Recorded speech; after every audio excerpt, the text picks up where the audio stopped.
English teacher, Hot 78. Once you have named a responder, allow 3 to 5 seconds for a response. Learning to use wait time effectively takes courage and perseverance at first. You may fear that if you wait 3 or more seconds after asking a question, your lesson will drag. In fact, while that wait time may seem long to you, it seldom does to students. To encourage your students in a non-blaming, non-threatening way to frame their replies in complete, well-worded and well-constructed statements, you must give them time to think their answers through. You will find that slowing down the learning process may actually be a way of speeding it up. There are basic steps in asking the question. The basic steps are that you should get attention of all the students. You should ask a question. Student must understand your question and know the condition of the response.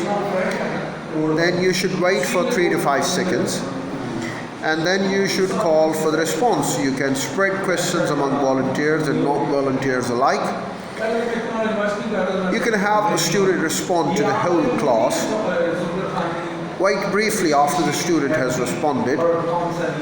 And, you should avoid few things as well. You should not call out. You should not chorus answer. You should avoid repeating questions, avoid repeating answers. Avoid repeating run-on questions, avoid leading questions, avoid multiple questions, avoid blanket questions, avoid yes-no questions, avoid poor distribution. After the call of a response, when there is no response, you can rephrase or prompt, help student reason out correct response or redirect. If for the correct response, you can acknowledge or reinforce or probe or acknowledge and move on to the next questions. Partially correct response should be reinforced by the correct part, encourage further response or prompt or redirect. Incorrect response. Well, you can encourage or prompt or redirect. Of course, you provide the correct answer over there, but at the same time, you should not shame the responder there. You should give him the respect that he or she needs there. The benefits of a wait time at least 3 seconds or more than that, up to 5 seconds, are impressive. Well, most students can volunteer to respond and show more confidence in responding.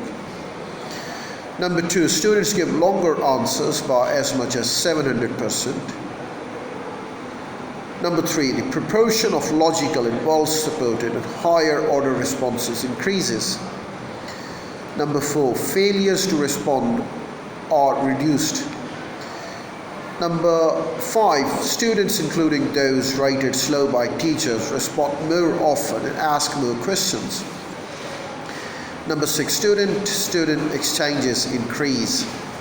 Number 7, the number of speculative responses increase since students have more time to think in an answer, to rehearse it and screw up their courage to express it. Number 7, the need to discipline students decreases and consequently classroom climate improves. Yes, that's absolutely true. You too will benefit from the increased wait time. Your questioning techniques will improve because you will be carefully considering who should respond and how best to handle the responses. Well, increasing the wait time will make you seem more flexible, you will make fewer errors and show more continuity in developing ideas. Well, you can extend wait time. It will reduce the number of your questions, but extending your thinking time will allow you to make better use of your students' responses. And you can request more clarification or elaboration. As your students participate more and more effectively, you will find your classroom climate and your opinions of some groups improving. it will certainly have great benefits for the classroom individually and collectively.